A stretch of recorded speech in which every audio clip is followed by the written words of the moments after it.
Il enseignait dans la synagogue, de sorte que ceux qui l'entendirent étaient étonnés et disaient, d'où lui viennent cette sagesse et ces miracles?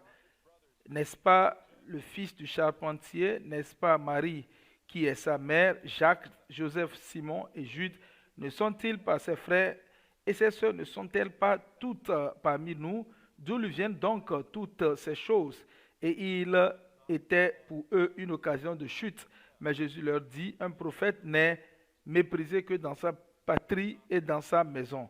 Et il ne fit pas beaucoup de miracles dans ce lieu à cause de leur incrédulité. Nous allons prier après avoir lu et écouté la parole de Dieu. Notre Père, nous prions que tu envoies ton esprit pour nous guider et nous instruire dans la vérité, afin que nous soyons prêts à écouter et à mettre en pratique ta parole et que cela nous fasse du bien pour ta gloire. Nous demandons cela au nom de Jésus-Christ. Amen. Et comme nous parcourons le passage de Matthieu, nous sommes arrivés à un point décisif où nous avons vu qu'il y a de l'opposition que Christ et son ministère ont connue. Il enseignait et depuis le début, nous voyons des pharisiens qui avaient des objections, des oppositions que les pharisiens avaient vis-à-vis du ministère de Jésus et même d'autres religieux. Nous avons vu dans ce chapitre, en particulier chapitre 11, chapitre 12, en réponse à leur critique, vous savez que Jésus-Christ a commencé par enseigner à travers des paraboles pour cacher la vérité à ceux qui rejettent son ministère et pour révéler la vérité à ceux qui recevaient sa parole avec la foi.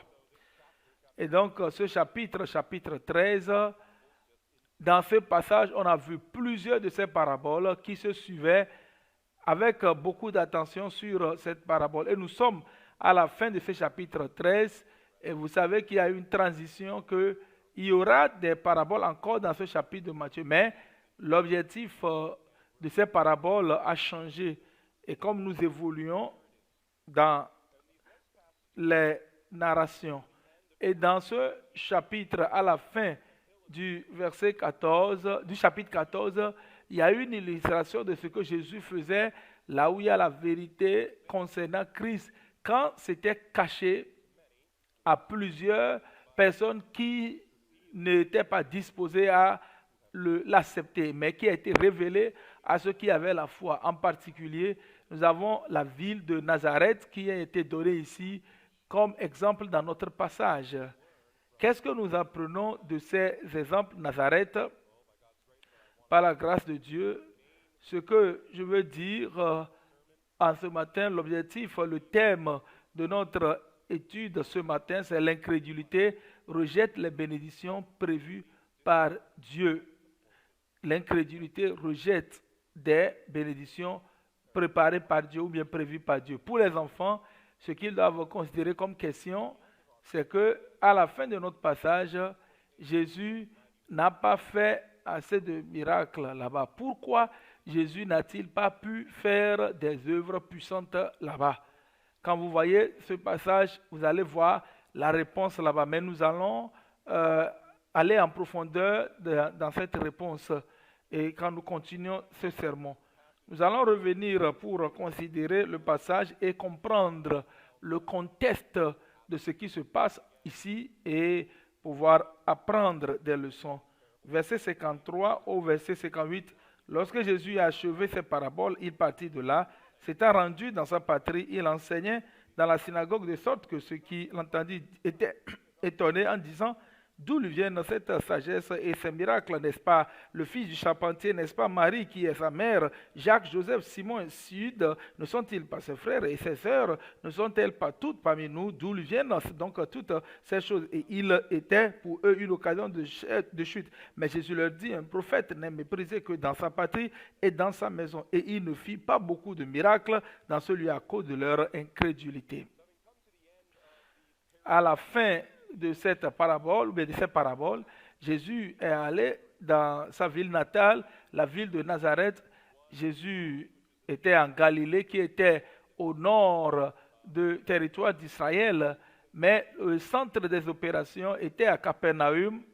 Alors, il ne passait pas assez de temps à Nazareth, mais ici, nous voyons à cette occasion, il est revenu dans sa ville natale, là où il a grandi. Nazareth n'était pas une ville majeure, mais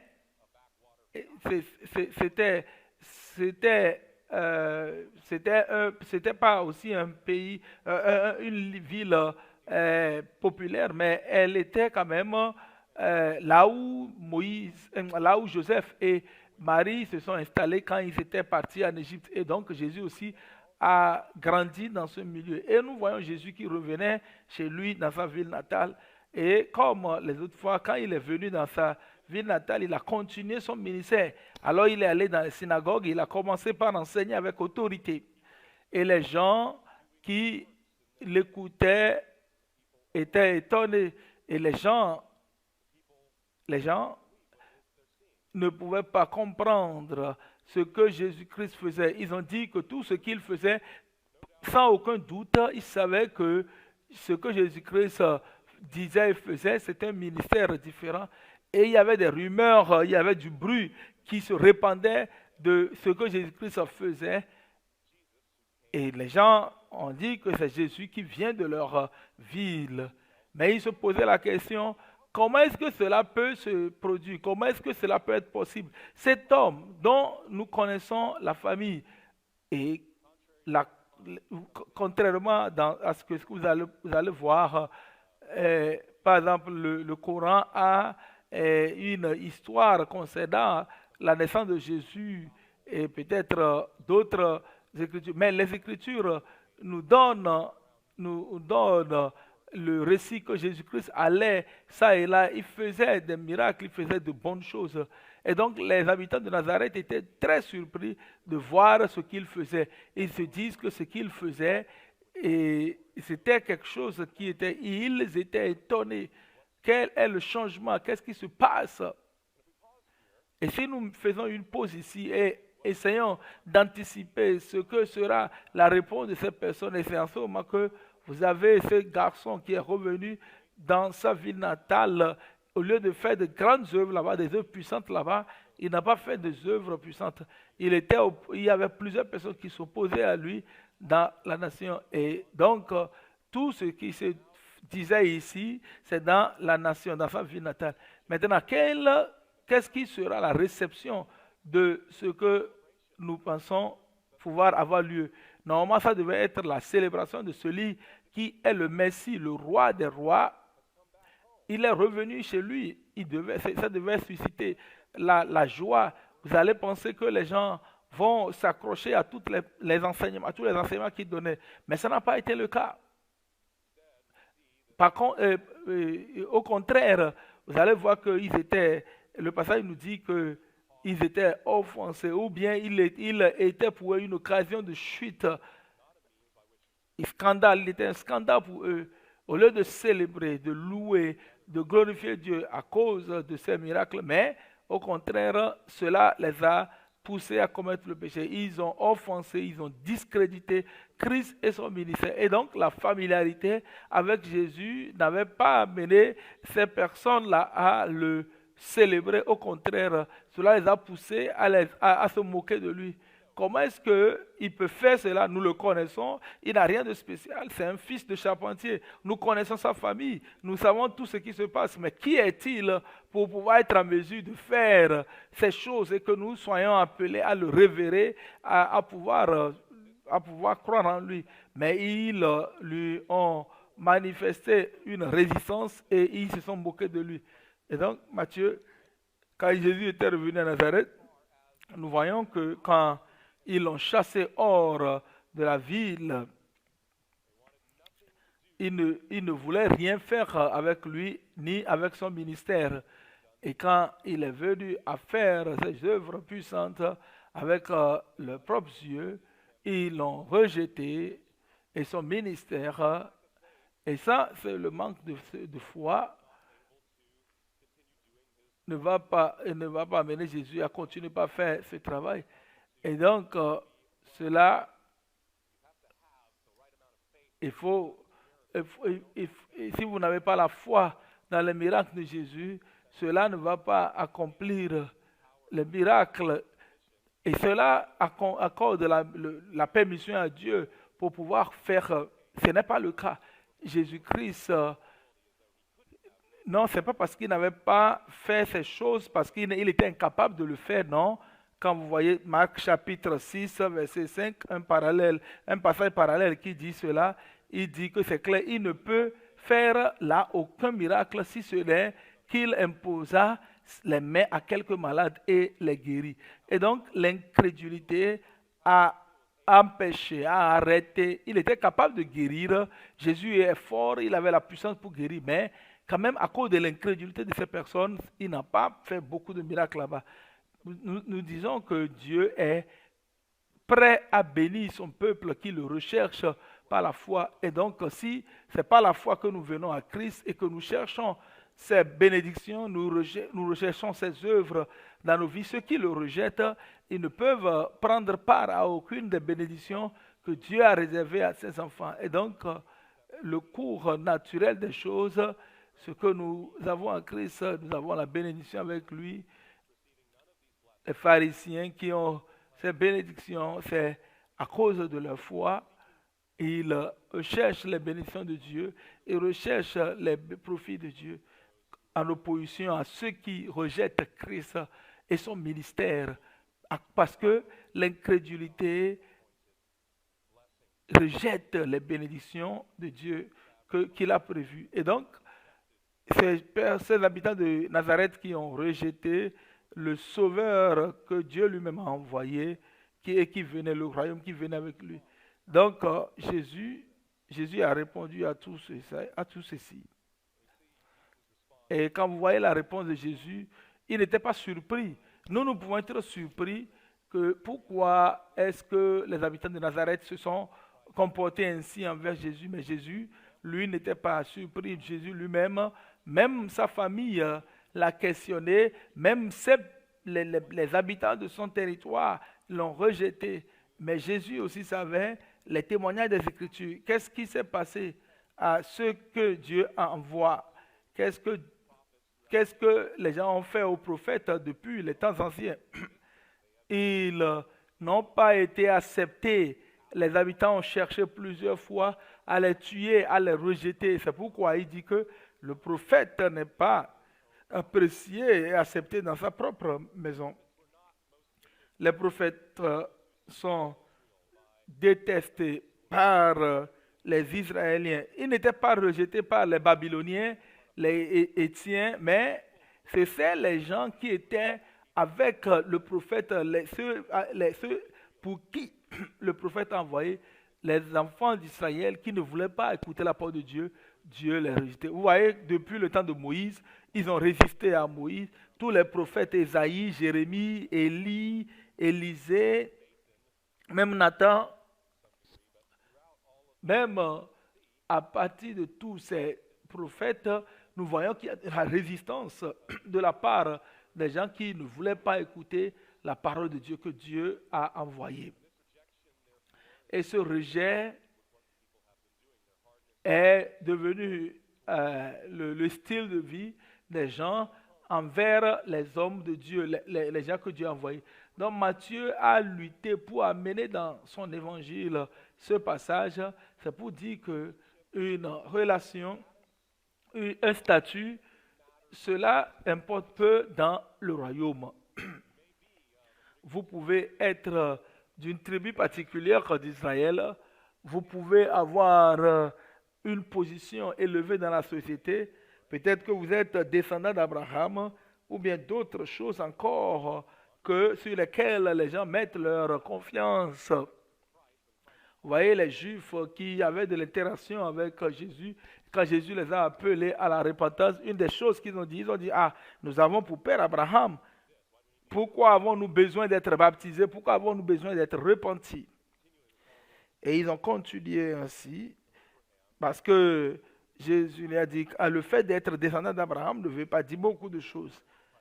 Et cela importe peu dans le royaume de Christ. Dieu a envoyé Christ pour sauver le monde. Et donc, ce qui importe, c'est de recevoir Jésus par la foi. Et à partir de cette foi, en marchant dans l'obéissance à ses commandements, c'est en cela. C'est pourquoi il nous appelle. C'est pourquoi il veut que nous allions en prêchant et en enseignant que les gens viennent par la foi à la repentance en lui et à marcher suivant les instructions que Dieu lui-même a établies. Et toutes les promesses de Dieu sont accomplies selon l'alliance que Jésus-Christ a que le Seigneur a faite. Et donc, il fallait continuer et amener à la complétude, à terminer, à accomplir les promesses. Mais malheureusement, ces personnes ont rejeté Jésus. Ils se sont laissés à l'incrédulité et cela a empêché les bénédictions de Dieu dans leur vie. Et le peuple de Nazareth, en ce moment, il représentait les enfants d'Israël dans une certaine mesure. Jésus-Christ a été rejeté par plusieurs personnes. C'est quelque chose qui peut être vérifié dans nos vies. Nous devons considérer comment nous pouvons appliquer les enseignements de ce passage et les appliquer à nos vies. Quand nous voyons les applications, nous comprenons que nous devons, il y a deux applications spécifiques sur lesquelles nous devons bâtir notre fondation. Et après, nous allons bâtir sur ces deux applications. D'abord, ce que je veux que vous compreniez, c'est la tragédie de l'incrédulité dans la vie de toute personne. Vous voyez, les Nazaréens illustrent l'incrédulité des Juifs quand nous trouvons ça dans la Bible. Et donc, toutes ces personnes qui seront prêtes à accepter Christ, il y a des gens qui disent que ça doit être des Juifs. Ce sont eux qui ont accepté la parole. C'est eux qui ont l'image claire du merci qui devait venir. Et on nous enseigne à anticiper, à mettre notre confiance en lui, comme si lui, il était en train de pouvoir enseigner selon l'histoire. Et par leur incrédulité, ils ont mis de côté la bénédiction de Dieu. Ils ont rejeté Jésus, ils l'ont chassé, ils ont voulu le tuer. Et alors, ils ont raté les bénédictions. Et c'est de cette manière toujours que l'incrédulité fonctionne. Dieu a promis les grandes bénédictions à son peuple si le peuple marche dans la foi. Et s'il recherche ces bénédictions dans la foi, vous savez, on parle de la foi qui repose sur la puissance de la foi. Croire à la puissance de la foi a une puissance en elle-même. Et les païens croient en quelque chose, mais les chrétiens croient et ils ont la foi. La foi, c'est l'instrument par lequel nous recevons la puissance de Dieu. C'est le don que Dieu nous donne pour recevoir les bénédictions de Dieu à travers les choses que lui-même il fait dans nos vies.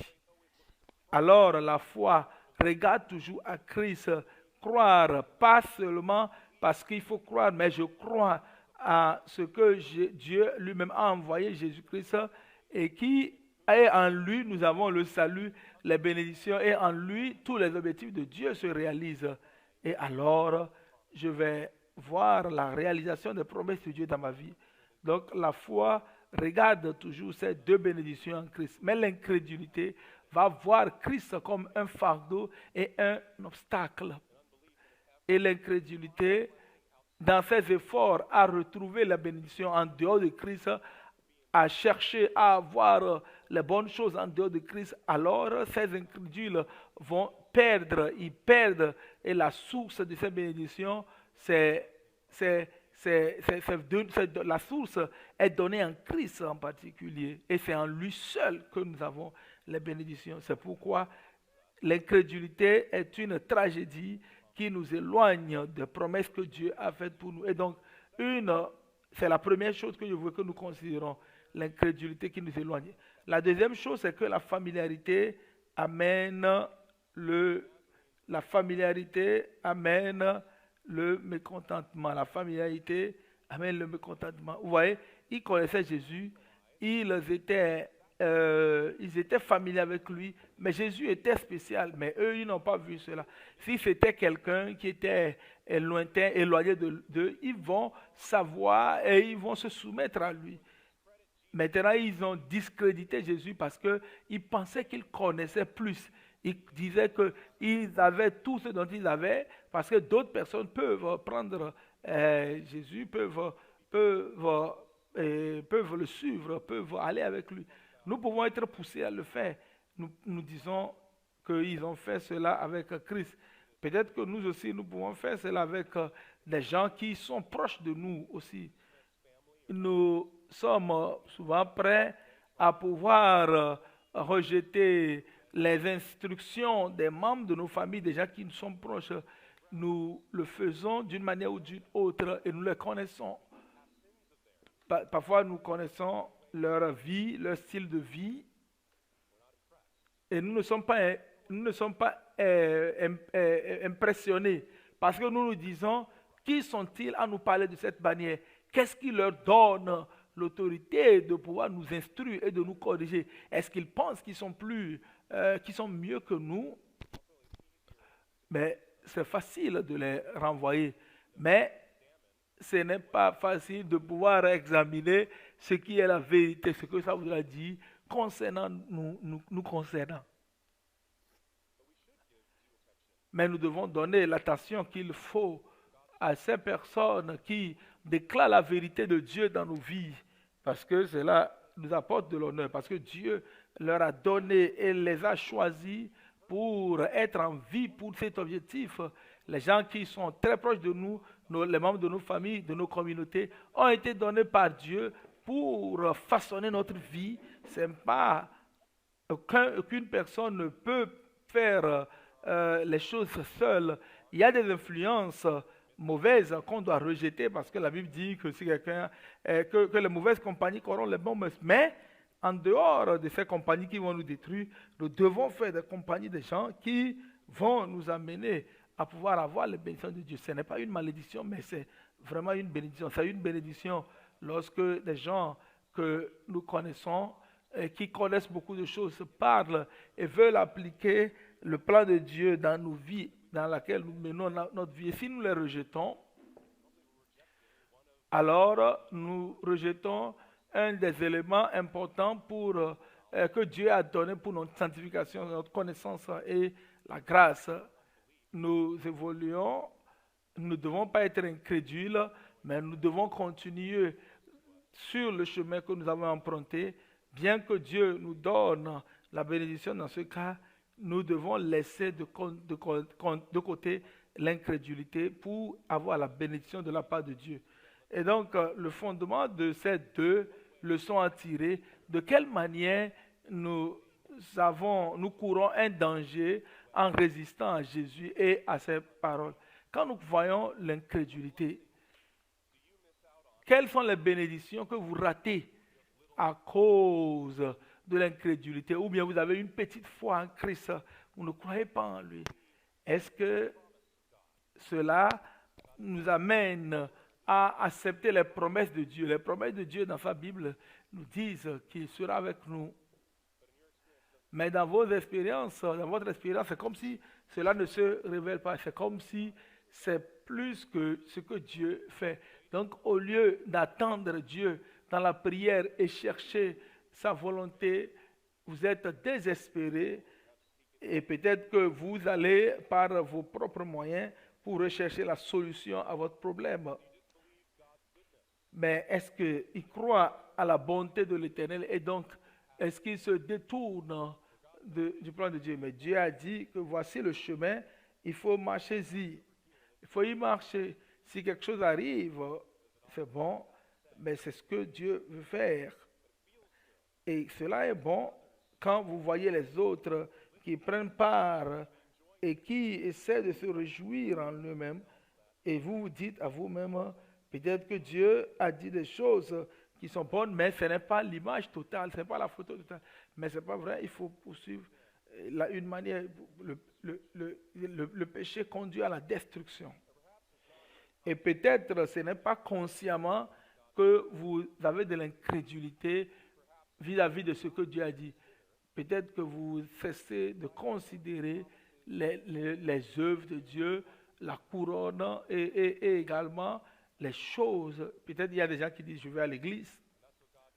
Alors, ce que Dieu me dit de faire, je pense à la Bible quand je vais à l'église, mais le reste du temps, je ne me pose pas la question de savoir comment je dois vivre. Je me dis que je suis libre de faire ce que je veux.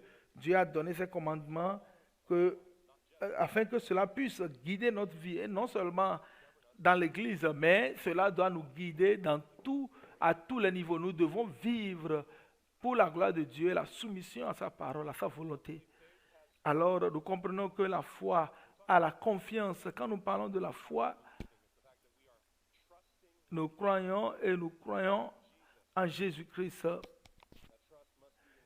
et que la confiance doit être en Jésus lui-même, en Jésus seul. Il ne choue jamais, il ne manque jamais de faire ce qu'il a dit qu'il va faire. Et donc, nous devons vaincre toute incrédulité, tout fardeau qui nous empêche de croire en Dieu et de marcher dans l'obéissance avec Christ. Et cela, c'est de l'incrédulité qui nous empêche de recevoir les bénédictions que nous avons en Christ. Et donc, s'il en est ainsi de l'incrédulité, quel est alors le danger de la familiarité? Quel est le danger de rejeter Jésus à cause de la familiarité? Peut-être vous avez entendu les Écritures de toute votre vie, vous avez grandi dans l'Église et vous savez beaucoup d'histoires, de récits, vous connaissez les commandements, mais quand il arrive à des moments où on doit lire ces passages dans l'Église, vous voulez lire la Bible et vous dites, et votre pensée est ailleurs, vous n'êtes pas focalisé, concentré à écouter ce qui se dit, parce que vous êtes trop familier à ce passage. Vous connaissez déjà l'histoire, vous n'êtes pas appelé à pouvoir réfléchir. Encore. Il dit que non, c'est une manière dangereuse de penser. Dieu accomplit son œuvre. Il nous prépare, il nous aiguise pour la vie dans la gloire avec lui. Chaque jour, chaque semaine, chaque mois, chaque année, il faut que nous revenions avec de nouvelles manières de faire les choses. Ce n'était pas simplement l'époux à cause de notre familiarité avec lui, mais nous pouvons déjà penser aussi à ceux qui, dans notre vie, nous pouvons ne pas recevoir d'eux à cause de notre incrédulité. Le prophète dans notre maison n'est pas apprécié, celui qui déclare la parole de Dieu dans nos vies, et que vous n'êtes pas capable de pouvoir suivre sa parole.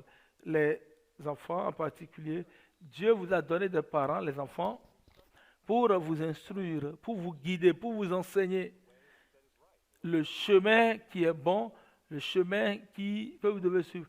Mais si vous ignorez ce que votre Père a dit, surtout lorsqu'il vous donne le conseil de ce qui est bien, de ce qui est mal, quand vous ignorez cela, c'est que vous ignorez Dieu. Dieu qui a donné à vos parents la responsabilité de veiller sur vous, de vous montrer le bon chemin et voir ce que les parents sont en train de faire.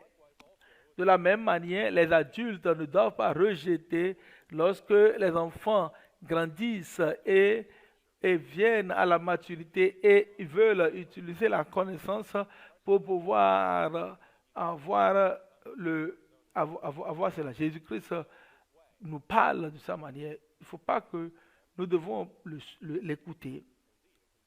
En réalité, ça peut être une chose humiliante de voir par un parent de savoir que l'enfant est en train de dire que voilà les erreurs qu'ils ont eu à commettre quand il était là, voilà ce qu'il avait fait et les parents devaient éviter cela. Et quand l'enfant grandit à la maturité et qu'il a la possibilité à travers les Écritures de parler, nous comprenons que le contexte de ce passage. Le troisième exemple sera, nous ne devons pas donner plus de valeur à à l'enseignement de ce qui se fait ailleurs que à la capacité des pasteurs qui nous sont donnés ici. Je ne le dis pas pour moi-même, mais je le dis pour votre profit. C'est important parce que c'est Dieu qui a donné à certains comme pasteurs, comme anciens, c'est pour votre instruction, c'est pour vous préparer. Dieu a nommé les évangélistes à la télévision pour pouvoir contrôler, diriger le peuple. Il a également établi les enseignants dans les églises. Il a demandé qu'ils aillent prêcher dans les conférences. Pas que vous ne pouvez pas écouter ces personnes, non, mais ils sont des hommes fidèles qui sont en train de faire ces choses. Mais Dieu vous a envoyé dans une église particulière, à un homme particulier qui veille sur votre âme. C'est ce que l'auteur de Hébreux nous dit dans Hébreux chapitre 13, l'une des raisons pour laquelle nous devons prier les uns pour les autres. Alors, vous ne devez pas compter sur certaines choses. Ce qui vient, c'est que il y a des milliers de personnes et vous dites, je vais croire en eux au-dessus de mon pasteur, de mes anciens. Ils peuvent avoir raison, nous pouvons avoir tort, mais la, la célébrité et la prominence n'est pas synonyme de la vérité. Nous devons être prêts à écouter et à suivre l'instruction de ceux qui sont proches de nous, même lorsque nous recevons cela des autres de l'extérieur également. Si ceux qui sont avec nous disent la vérité de la parole, nous acceptons. Et donc, pour conclure, nous devons reconnaître que Dieu a donné Christ pour qu'il soit la venue du salut et tout bon don dans notre vie.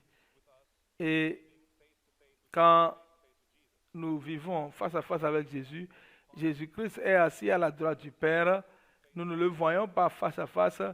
Christ n'est pas ici pour nous parler directement de ces dons pour nous, mais il a fait à travers d'autres personnes, selon l'Esprit, selon qu'il leur a donné l'Esprit, pour qu'il nous bénisse en son nom, pour nous fortifier en son nom. Si Dieu a envoyé quelqu'un pour être le représentant de Christ et de ses grades à vie, il ne faut pas mépriser celui que Dieu a envoyé. Et il ne faut pas aussi mépriser le Dieu qui vous les a donnés. Il faut avoir confiance en ce projet de Dieu et c'est mieux qu'à votre jugement. Si ce n'est ce que Dieu vous a donné pour son bien. La foi, l'humilité, cela attire tous les dons de Dieu. Car il est un bon Père qui donne avec générosité à ses enfants. Que Dieu nous donne la foi de recevoir ce que Dieu nous a donné. Et ainsi, nous allons honorer, Dieu va bénir nos pères, nos mères et nos frères. Et ensuite, ceux qui sont autour de nous seront bénis par lui. Prions.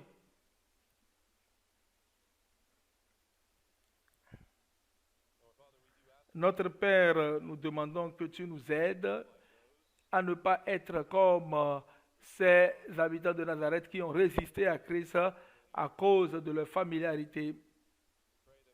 Nous prions que tu nous aides à ne pas avoir un cœur d'incrédulité qui se détourne de ta parole, qui avance certaines idées que nous ne sommes pas appelés à suivre, mais au contraire, nous allons te suivre avec humilité, avec soumission à la vérité de la parole de Dieu partout où cette parole est déclarée et à travers n'importe qui cette parole est déclarée.